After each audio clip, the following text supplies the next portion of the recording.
Bonjour à tous et bienvenue dans le récap de la 5e semaine de LCK. Je suis Noah, le fossoyeur de croquettes, et pour ce numéro, je remplacerai malhabilement la voix suave de Twixou. On commence ce récap avec l'agenda de la semaine, qui est marqué par la fin des matchs allés et le début des matchs retour. Le temps passe vite, nous entamons déjà la deuxième moitié du split. Et dans l'ensemble, pas de gros upsets et les tendances se confirment. Pour notre focus, nous nous intéresserons aux deux BO de Damwon contre Katie et contre les Hanwha Life Esports. L'intensité des fights et l'inventivité dans les compos, j'espère, vous feront tous plaisir. On commence avec la fin des matchs allés et la rencontre Katie contre Damwon. Katie qui jouera dans ce split pour la dernière fois avec Blank, qui passera ensuite du côté de l'académie. Du côté de la draft, l'inventivité viendra de Damwon, qui viendra en counterpick de la Lilia sécuriser un Blue Kayn, assassin de l'ombre. La game 1 commence sur les chapeaux de roue avec un bon gank top de Blank qui sera puni par le décalage de Canyon et de Showmaker. L'envie de sang des Damwon est confirmée quelques minutes après un dive bot lane où Beryl oubliera de back. Canyon récupère alors 2 kills supplémentaires et annonce qu'il sera une plaie pendant toute la durée du match. Les Damwon tentent de forcer les objectifs, mais sont contestés par les Katie qui arrivent toujours à sortir de très bons fights, notamment grâce au fabuleux Thresh de Zeus. L'absence de frontline chez Damwon rend leur teamfight compliqué et Canyon ne trouve pas forcément les opportunités. De leur côté, les Katie Roasters se voient interdire les accès au side lane à cause de Canyon. À court de solutions, ils se retrouvent cantonnés sur la mid lane et commencent à enchaîner des 50-50 au Baron Nashor. Canyon, bien évidemment, ne manquera pas de punir leur témérité. La partie s'emballe et les escarmouches pleuvent. Katie prendra le meilleur en punissant les overextends des Damwon. Cela amènera sur une nouvelle situation de Baron en 50-50, mais cette fois-ci, ce sera le laser de Yukal qui permettra à Katie de récupérer l'objectif, d'accélérer, de venir chercher les inhibiteurs.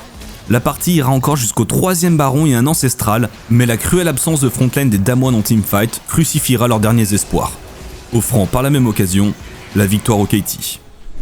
Pour cette deuxième game, le counterpick de Kayn revient et les Damwon ajustent le tir avec une draft blindée d'engage et de contrôle. Les Katie font le pari du scaling. La partie se lance plus calmement sur la bot lane avec un gank de Canyon vers les 7 minutes de jeu. Les hostilités se lancent vraiment avec ce fight au héros de la faille qui finit par un triple kill de Ghost. Et là, c'est le drame. Les Damwon vont enchaîner les Katie dans les cordes qui n'auront plus leur mot à dire. Dragon, tour, herald, kill, jungle et même une âme du dragon, tout y passe. Une lueur d'espoir renaît avec ce doublet de Doran sur sa Camille. Cela freine l'avancée des Damwon et les Katie Roasters tiennent le choc jusqu'au dragon ancestral. Dans un fight très disputé, le scaling de la composition des Katie Roasters pointe le bout de son nez et donne une victoire sur le fil qui permet de sécuriser le dragon dans la foulée. L'écart au gold se réduit et les Damwon forcent un fight au baron.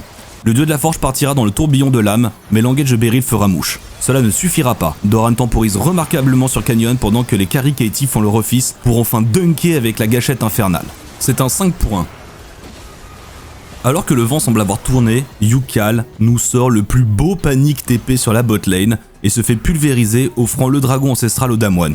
Ils sécuriseront avec 2 inhibiteurs et le Baron Nashor. La conclusion se fera avec la défense désespérée de Katie à l'ancestral, 3 inhibiteurs détruits dans la base. Showmaker ne manquera pas cette si belle occasion de finir cette partie à grands coups de téléportation, pendant que les backs seront refusés aux Katie. Égalisation des Damwon qui se seront fait peur.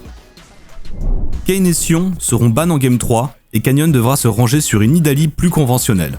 La partie se lance sur une contestation qui fera penser au Zoning Spear de Jankos. Showmaker se fait bait et offrira le First Blood. Le match-up carry sur la top lane attire les attentions et le duo top jungle des Damwon prendra le meilleur. La situation va se répéter sur toute la carte où toutes les lanes Katie vont être mises en difficulté. Le solo kill de Khan sur Doran sera le clou de plus sur le cercueil de Katie Roaster qui commence à prendre du retard en termes de gold. Damwon passe à la vitesse supérieure et comme dans le mid-game des parties précédentes, ne laisse pas les Katie respirer. Ces derniers tentent de réagir avec un dive qui tourne vite à la catastrophe. Damwon réagit rapidement et prend le large. Confiant de ses 7k gold d'avance, le baron est engagé par Damwon. Les Katie complètement à l'aveugle tentent le tout pour le tout et vont trouver un teamfight miraculeux avec un ace à la clé, rappelant en Damwon les mauvais souvenirs des parties précédentes avec une draft de scaling. Et comme à la game précédente, Yukal fera un généreux cadeau Damwon avec ce gracieux flash-in qui sera sévèrement sanctionné. Les Katie se voient contraints de fuir à plat ventre, les Damwon les poursuivront jusqu'aux portes du Nexus et plieront la game dans la foulée. Yukal ira chauffer le banc de touche sur le prochain BO contre Freddy de Brion et sera remplacé par Dove. On termine notre focus une fois de plus avec le dernier match de la semaine, Damwon contre les Hanwha Life Esports, le retour du banger, Chovy, contre Showmaker. Au niveau de la draft, Kan partira sur un Sion qui a échappé à un ban maintenant classique en Corée et un Lucian mid pour Chovy qui veut mener l'agression. La partie commencera sur un bait bot pour amener un gank de la Lilia d'Arthur et donner le first blood. Grâce à la puissance du mid-jungle Lucian Lilia et de leur lane assez forte, les Hanwha Life eSports vont s'imposer sur les objectifs neutres. Ils sécurisent les 2 premiers dragons et le héros de la faille. Les Damwon ne sont pas en reste et punissent chaque erreur des Hanwha Life eSports par des kills qui leur permettent de coller au score. Le tournant se fait au dragon avec un bon teamfight de Hanwha Life autour d'un power spack à 20 minutes sur Lucian Renekton qui permet d'enchaîner sur un baron. Le break est fait et Hanwha Life ira snowball la game jusqu'à l'âme du dragon des nuages, un teamfight qui sera porté par les carry Hanwha, dont Chovy, qui n'hésite pas à aller chercher la backline. Damwon fait acte de résistance avec un ancestral sécurisé, un baron Nashor, et nous laisse croire au comeback en perçant à la base Hanwha Life jusqu'à prendre l'inhibiteur mid lane. Mais malheureusement, ce sera le pas de trop pour Damwon, qui permettra l'engage où Deft détruira les espoirs Damwon et offrira la première game à son équipe. Pour la revanche, Kan repartira sur son Sion accompagné d'une Séraphine pour Beryl au bot. Pour les Hanwha, Deft nous gratifie d'une Sivir. Hanwha ouvre au score une fois de plus avec une superbe temporisation de Dudu au top, le temps de l'arrivée des renforts. Ils confirment leur bon départ avec un avantage de 2k gold à 15 minutes de jeu. Les Damwon, fidèles à leur réputation, sont de tous les combats jusqu'au flash outrancier de Showmaker pour récupérer un kill. Avec une composition assez performante en mid-game, les Damwon arrivent à rattraper leur retard et à mettre de la pression aux Hanwha. Ils forcent un baron Nashor pour obliger les Hanwha à se découvrir et engagent dans la foulée. À partir de ce moment, ils arrivent à imposer leur rythme et trouveront la solution au mid à 25 minutes de jeu sur une force indomptable de Kan. La suite sera assez fluide. Baron Nashor, inhibiteur, Damwon ne laissera pas le temps à Hanwha Life eSports d'atteindre le scaling de la Sivir et viendra pousser jusqu'au Nexus, un partout la balle au centre. Pour cette game 3, Beryl ira sans complexe lock un Heimerdinger support en fasting Senna. La partie commence avec un nouveau grab magique de Vista qui permettra de s'emparer du first blood pendant que Kan subira le dive d'Arthur au top.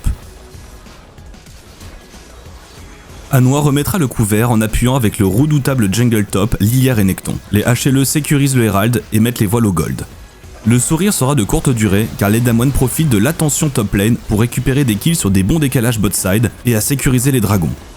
Hanwha n'arrive pas à atteindre Ghost dans les teamfights qui commencent à devenir inquiétants à 5-1-4 à la 20e minute de jeu. Sur ce même timing, les engages et la tankiness de Kan permettront de trouver l'opportunité pour Damwon et un teamfight qui ouvrira le baron. A partir de ce moment, les Damwon contrôleront la carte, sécuriseront l'âme du dragon des nuages et imposeront l'état de siège aux Hanwha. La partie s'éternisera jusqu'à l'ancestral pour des Damwon qui commencent à être rodés cette semaine. Bien que serré, Damwon prendra le meilleur avec l'insubmersible Kan qui empêchera complètement les Hanwha de DPS autre chose qu'un mur. Avec Baron et Dragon en main, Damwon pourra s'avancer pour finir la game et ainsi mettre fin à notre focus et à la 5e semaine de compétition. Le classement de la Week 5 confirme les tendances. Le top 3, Damwon, Genji, DRX avec un score de 2-0. Le milieu de tableau, constitué de KT, T1 et Hanwha Life eSports, s'en sortent avec un score de 1 BO gagné pour 1 perdu. La victoire des Bros contre Sandbox, dans un match 9e contre 10e, leur permettront de s'en sortir avec 1 BO gagné. Le reste, malheureusement, Sandbox, Africa et Nongshim repartiront avec une déconfiture de 0-2. Pour le joueur de la semaine, on vous propose Pyosik de DRX. Après une semaine à 2-0, il s'illustre dans le counter jungle contre Elim des T1, l'empêchant totalement de jouer sur la rencontre. Il est aussi le premier Mundo jungle à avoir remporté une victoire en Corée.